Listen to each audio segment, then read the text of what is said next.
Quero ter apenas alguns minutinhos do vosso tempo para partilhar convosco aquilo que Deus colocou no meu coração. Já me fui alertado para que não esticasse, mas a verdade é que é um pouco difícil os seminaristas falarem pouco. É mesmo difícil.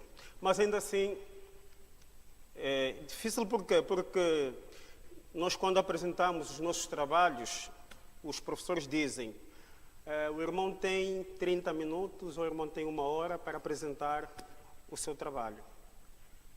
Depois se passar o tempo estipulado, o irmão começa a perder pontos. Então nós somos obrigados a cumprir com o tempo. Aquilo que nos faz ir lá, chegando na igreja, já que a igreja não nos diz que o irmão, se não pregar durante 20 minutos, vamos retirar pontos, então nós temos a liberdade de falarmos. Tendo a certeza que nenhum dos irmãos vai se levantar, porque, afinal de contas, meu jogo, Argentina e quem? Já deve estar a terminar. Portugal foi eliminado, então é motivo para que fiquemos sentadinhos até o final do culto. A igreja diz? Amém. Irmãos, quero falar-vos sobre os 3 guardas do Apocalipse, como diz o nosso tema.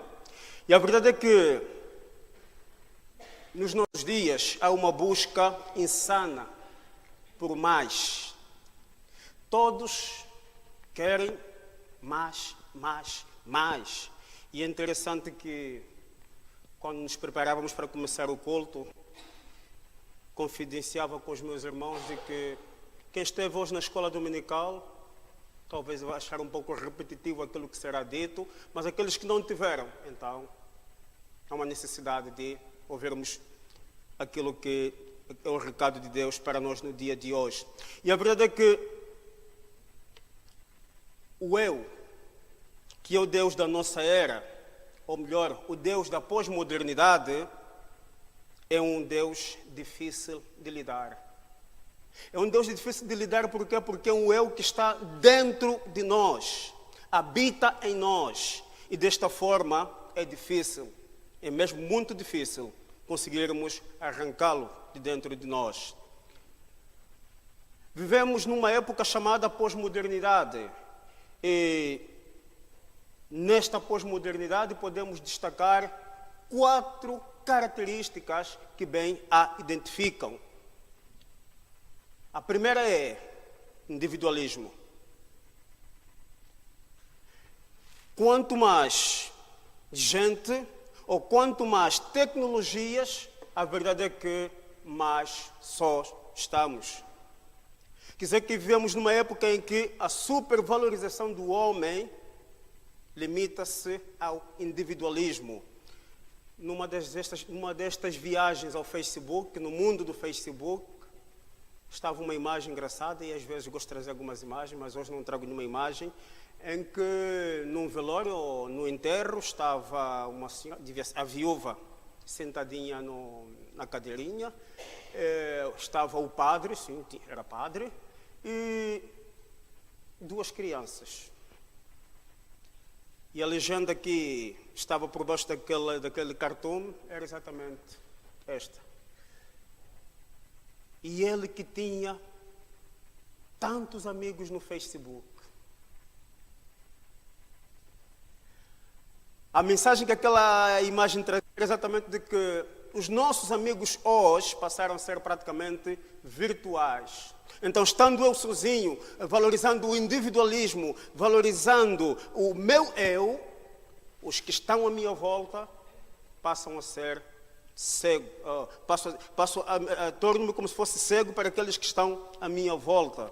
E aquilo que se diz, é muito fácil nós entrarmos hoje nos meios de transporte e nos sentarmos, e eu gosto de reparar que o que está ao meu lado, se não tiver um livro, tem escutadores ou fones. O que está à minha frente, se não tiver um jogo desses modernos na mão, deve ter mais outra coisa ao lado, talvez palavras cruzadas, em que dá-se até o caso de viajarmos lado a lado com um vizinho do mesmo prédio, porta a porta, e não nos dermos por isto. Tudo por quê? Porque o individualismo faz-se presente. A segunda característica, irmãos, é o hedonismo, que tem a ver com a supervalorização da felicidade.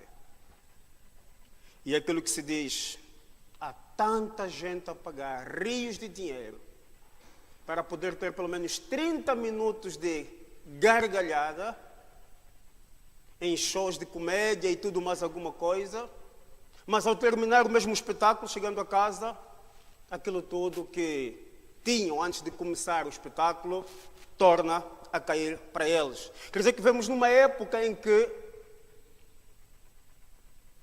a felicidade, entre aspas, custa caro e ainda assim não é satisfeita.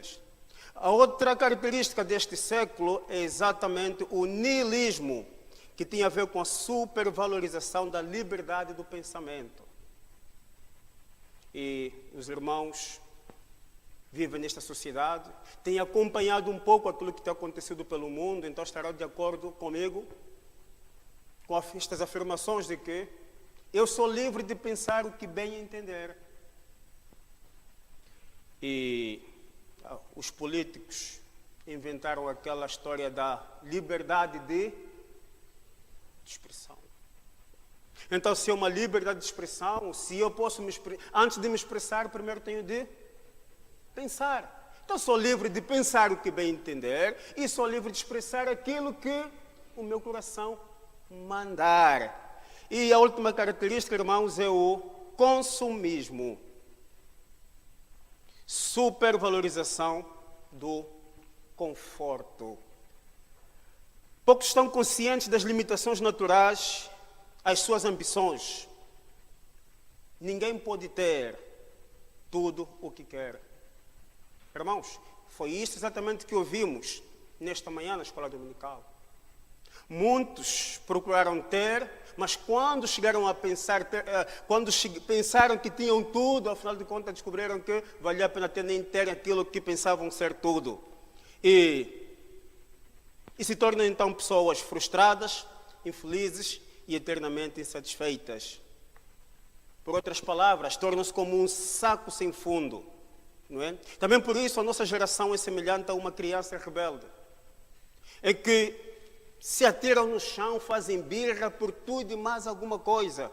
O meu professor de hermenêutica dizia o seguinte: há pouco tempo inventaram há semanas atrás, foi o iPhone 4, penso eu. Antes que o iPhone 4 saísse da moda, já inventaram o 5. Esse que já está a caminho do iPhone 6. E a pergunta é: será que o 4 deixou de ter valor? O 5 já não é assim tão valorizado? Aqueles que têm o 5, aqueles que tinham o 4, assim que saiu o 5, correram para conseguir o 5.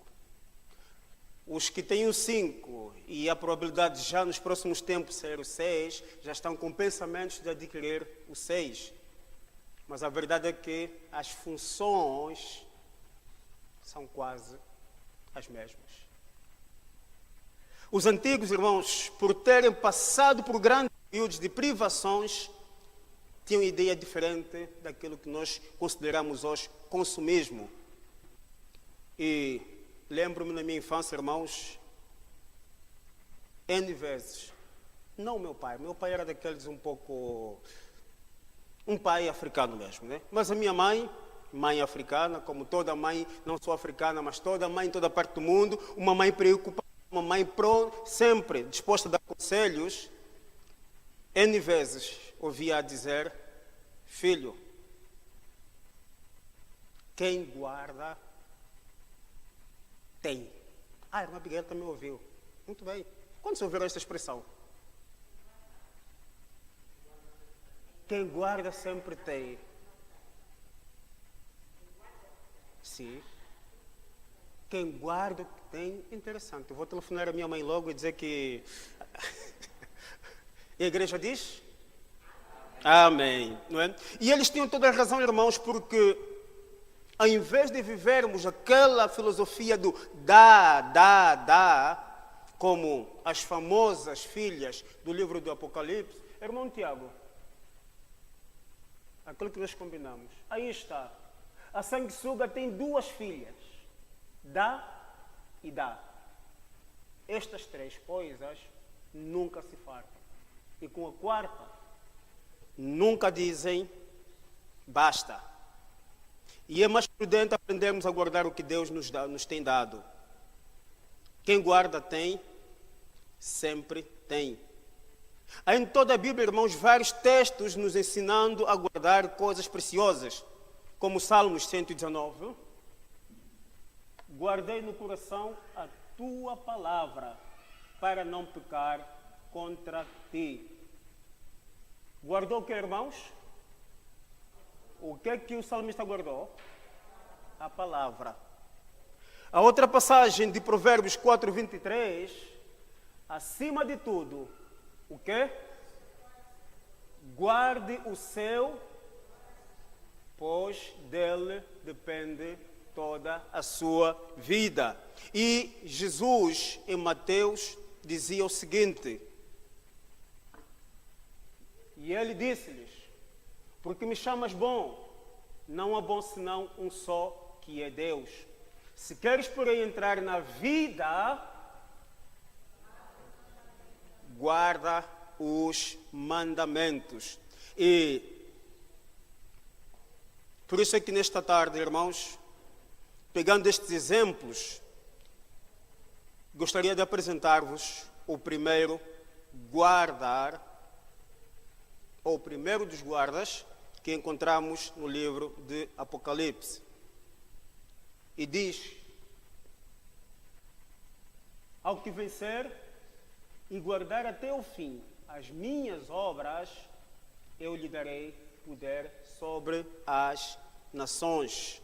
Observamos que essas obras são as obras de Cristo, irmãos, porquanto o crente, em seu nome, mediante o impulso dado por ele. Esta declaração, irmãos, define o vencedor.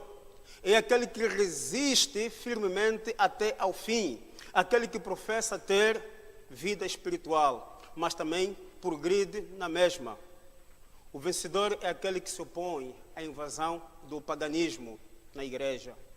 As obras de Cristo, nestes versículos, fazem contraste exatamente com aquelas obras que nós encontramos citadas no versículo 22. Por quê? Porque esta passagem que fala da igreja em Tiatira, que tinha uma profetisa com o nome Jezabel. E a Bíblia afirma que esta profetisa levava os seus membros a se prostituírem, a virarem-se contra Deus. Então, diante desta verdade, nós encontramos o conselho, a advertência de Jesus a esta igreja de que o que guardar até ao fim as minhas obras, eu lhe darei poder sobre as nações. Não basta guardá-las, irmãos, mas é importante guardá-las até ao fim.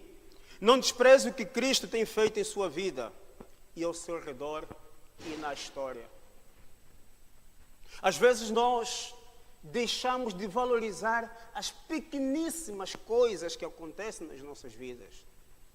Houve um tempo em que as pessoas chamavam-me de fanático. Por quê? Porque o irmão Blanchard estava sempre a testemunhar de tudo e mais alguma coisa, porque estava para atravessar a estrada e passou uma formiga, travou, achou que fosse obra de Deus. O irmão Blanchard estava a passar e alguém assinou-lhe, é obra de Deus. E confesso-vos que senti-me mal.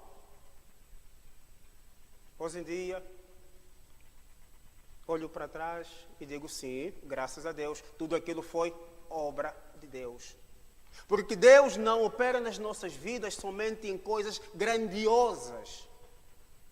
Em coisas pequenas, ínfimas, também somos chamados a ter em consideração. Por isso é que devemos guardar as obras de Cristo, não só guardar as obras de Cristo, mas também guardar o que Ele tem feito em nossas vidas. E ainda mais, guardar o que Ele tem impulsionado a fazer em nós. Nós só estamos em condições de guardar se reconhecermos exatamente a própria ação de Deus nas nossas vidas. E como diz o Apocalipse, não basta somente guardar, mas principalmente levá-las ou guardá-las até ao fim. Os irmãos não se estranham por não ter citado nenhuma passagem. As passagens que estão a ser projetadas são as passagens da nossa pregação. Como são passagens curtas, para não estar os irmãos a procurar na Bíblia, o irmão Blanchard teve a humilde tarefa de trazer os textos e assim lermos todos numa só linguagem. A igreja diz? Amém. Amém. O segundo guarda, irmãos, diz que devemos guardar a nossa coroa. Apocalipse 3:11 diz: Eis que venho sem demora. Guarda o que tens, para que ninguém tome a tua coroa.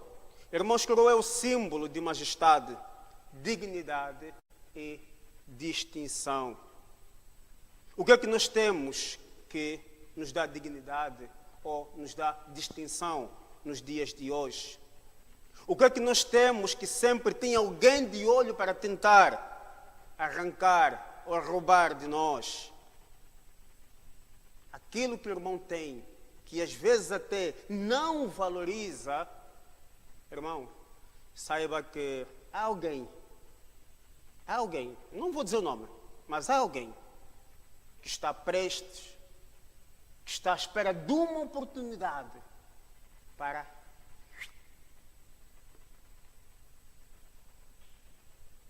aquilo que se diz, o arrependimento se matasse, muitos de nós não estaríamos vivos nos dias de hoje, não é verdade? E às vezes nós só reconhecemos, só sentimos falta de algo quando perdemos. Então, irmãos, é esta a chamada de atenção que Jesus faz à igreja em Filadélfia. Por quê? Porque esta igreja ia passar por sérias provações. Já estava a passar, mas aquelas que viriam serão muito mais graves, mais drásticas do que aquelas que estavam a passar. Por isso é que Jesus, ao transmitir as palavras de João, diz que eis que venho sem demora. Não pensem que o sofrimento, aquilo que vocês estão a sofrer agora, é o limite, é o topo, não. O conselho é, guarda o que tens para que ninguém tome a tua coroa. Porque, como já dissemos, para além de ser o símbolo de majestade, são o símbolo de dignidade e distinção para todo o crente. O terceiro guarda, irmãos, devemos guardar as palavras do Apocalipse. E é que Apocalipse 22:7 diz-nos que eis que presto venho, bem-aventurado aquele que guarda as palavras da profecia deste livro. Irmãos, guardar, e às vezes eu gosto de desafiar, não é bem desafiar, mas gosto de meter os meus alunos em questões, não só alunos, também amigos, em questões embaraçosas. Se eu de repente apontasse o dedo para a plateia indicando alguém e pedisse para que me definisse, o que é que entendes por guardar? Talvez os irmãos ficariam bem, guardar.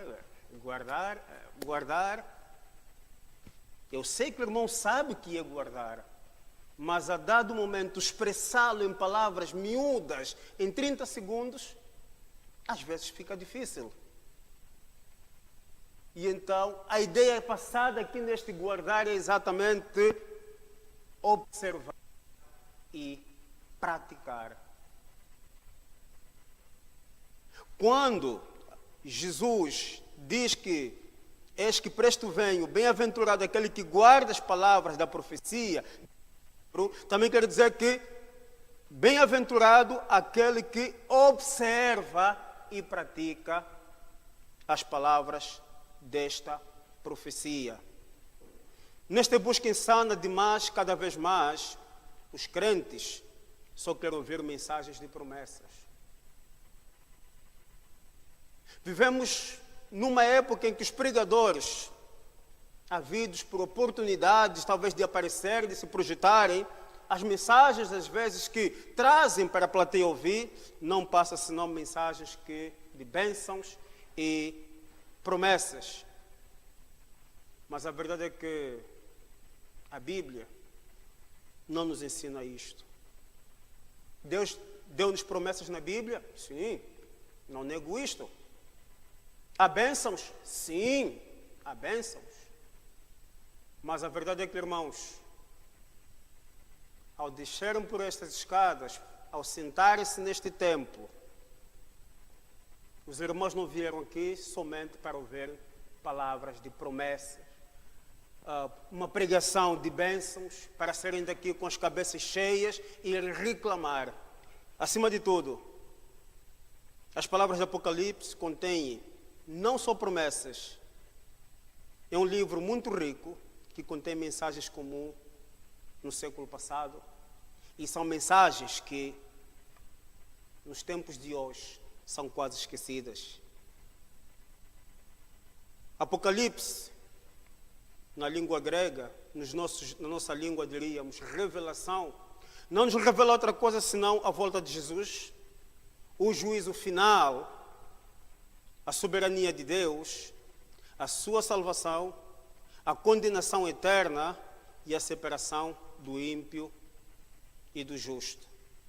Assim como o Apocalipse ainda nos apresenta o céu e o inferno. E diante desta verdade, irmãos, para que andarmos atrás dos bens materiais, se aquela passagem que nós lemos esta manhã dizia: o que adianta o homem ganhar o mundo inteiro se perder a sua alma? Quem guarda tem, e sempre tem. Guardemos as obras de Cristo, irmãos, guardemos a nossa coroa, guardemos as palavras do Apocalipse. Não gostaria de terminar sem... Aleluia. A igreja diz? Mas não gostaria de terminar sem contar-vos uma pequena história. Uma pequena lenda. Uma pequena fábula, como os irmãos quiserem. E aqui era uma vez, irmãos, um bando de ratos que viviam num buraco no soalho de uma casa. Uma casa velhinha, já caíram os bocados, mas esses ratos lá estavam bem instalados, era o lar, era a propriedade privada deles e sentiam-se, entre aspas, felizes à vontade, entre aspas. Mas, nessa mesma república, vamos assim denominar, havia também ratos de todos os tipos, grandes e pequenos, pretos, brancos, velhos e jovens, fortes e fracos, ratos das vilas, ratos das cidades, ratos das aldeias, toda espécie de ratos viviam nesta república. Mas ninguém ligava para as diferenças, porque todos estavam felizes, todos estavam irmandados em torno de um sonho comum. E o sonho não era outro, senão uns queijos enormes, amarelos, cheirosos, bem pertinho de seus narizes. Comer o queijo seria a suprema felicidade para estes ratos. Bem pertinho, em modo de dizer, na verdade, o queijo estava imensamente longe, Porque entre eles, entre o queijo e o rato, estava o senhor. O que é que vocês acham? O senhor gato. E o gato era o malvado, tinha dentes afiados que não dormia nunca. Era um gato que às vezes fingia dormir e bastava um barulhozinho de algum rato e o gato despertava e ia logo atrás do ratinho. Havia também aqueles ratinhos armados em corajosos de que não, eu consigo, eu enfrento este gato, que tentavam aventurar-se para fora do buraco, mas passado alguns metrinhos de nada, o gato dava um pulo e era uma vez o rato. Quanto mais odiavam, mais irmãos se tornavam. Quanto mais crescia o ódio pelo gato nesta comunidade, nesta república de ratos, mais se sentiam irmandados uns aos outros. O ódio era o inimigo comum que os tornava cúmplices de um mesmo desejo. Queriam que o gato morresse ou sonhavam com um cachorro, com um cãozinho, em vez de terem um gato a fazer-lhes confusão. Como nada pudessem fazer, reuniram-se para conversas. Faziam discursos, denunciavam o comportamento do gato. Não se sabe para quem, mas a verdade é que eles reuniam-se e faziam as suas queixas. E chegaram mesmo a escrever um livro sobre críticas e filosofias dos gatos. Diziam uns, um dia chegará, ou um dia chegaria em que os gatos seriam abolidos e todos eles seriam iguais. Quando se estabelecer a ditadura dos ratos, diziam os camundongos, então todos serão felizes. O queijo que é grande bastante para todos, dizia um, socializaremos o queijo, dizia o outro. Todos batiam palmas e cantavam as mesmas canções. Era como o vento, irmãos, ver tanta fraternidade. Como seria bonito quando o gato morresse. Sonhavam e nos seus sonhos comiam queijo. E quanto mais o comiam, mais ele crescia. Porque esta é uma das propriedades dos queijos sonhados. Nunca diminuem. Estão sempre a aumentar. E marchavam juntos, caudas entrelaçadas, gritando, o queijo já, o queijo já, o queijo já. Sei que ninguém pudesse explicar como, o fato é que, ao acordarem numa bela manhã, o gato havia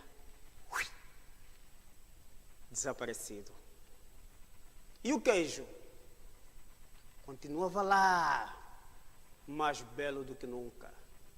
Bastaria dar uns poucos passos para fora do buraco e estavam à mercê do queijo. Olharam cuidadosamente ao redor, porque começaram logo a desconfiar de que não, podia ser uma artimanha do gato. Podia ser uma armadilha, porque já tantas vezes fez isto, e aqueles que se aventuraram não voltaram para contar a história. Olharam cuidadosamente ao redor, mas não havia mesmo nada. O gato havia desaparecido mesmo. Chegara o dia glorioso e dos ratos surgiu um brando ressonante de alegria. Todos se lançaram o queijo, irmandados numa só fome comum. E foi então que a transformação aconteceu. Bastou a primeira mordida. Compreenderam repentinamente que os queijos de verdade são diferentes dos queijos sonhados. Quando comidos, em vez de crescerem, diminuem. Assim, quanto maior o número de ratos a comer o queijo, menor a fatia para cada um. Os ratos começaram a olhar uns para com os outros como se fossem inimigos. Olharam cada um para a boca do outro para ver o quanto de queijo haviam comido. E os olhares enfureceram-se, arreganharam os dentes e começaram a atacar-se. Esqueceram-se completamente do gato. Eram seus próprios inimigos naquele momento. E a luta começou. Os mais fortes expulsaram os mais fracos, a dentadas. E em ato contínuo começaram a lutar entre si. Alguns começaram a chamar o gato, alegando que assim se estabeleceria a ordem. O projeto de socialização do queijo foi aprovado com os seguintes termos: qualquer pedaço de queijo poderá ser tomado dos seus proprietários para ser dado aos ratos magros, desde que este pedaço tenha sido abandonado pelo dono. Mas como o rato algum jamais abandonou um queijo, os irmãos já podem ver o final da história. Os ratinhos magros, dentro dos seus buracos escuros, não podiam compreender o que havia acontecido. O mais inexplicável era a transformação que se operara no focinho dos ratos fortes, agora donos do queijo. Tinham todos o jeito do gato e o olhar malvado e os dentes à mostra. Os ratos magros nem mais conseguiam perceber a diferença entre um gato e antes os ratos de agora. E compreenderam então que não havia diferença alguma, pois todo rato que fica dono de queijo vira gato. Não é por acidente que os nomes são parecidos. Gato e rato. E aquilo que eu dizia, irmãos, no início, nós, quando sabemos valorizar e guardar aquilo que Deus nos tem proporcionado à sua medida, nunca teremos sonhos como estes dos ratos.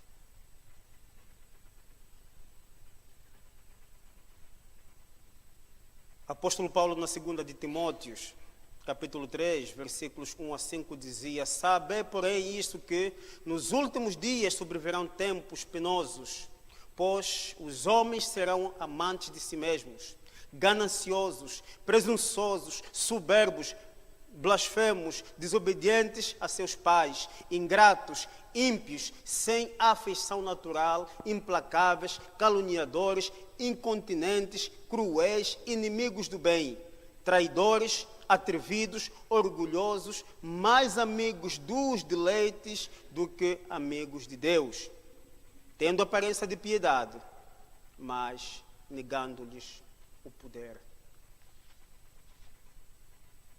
Esta exortação, esta mensagem que eu gostaria de trazer aos irmãos, deixar com os irmãos neste final de tarde, dizendo que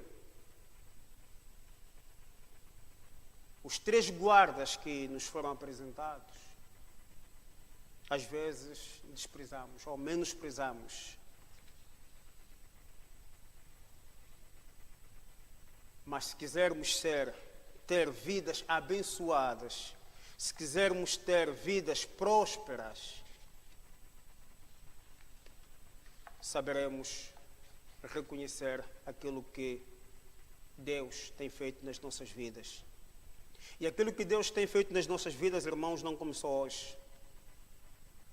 Se nós somos salvos, se nós temos a bênção, a alegria de estarmos aqui hoje, é porque temos a preciosa graça a operar, a abundar nas nossas vidas.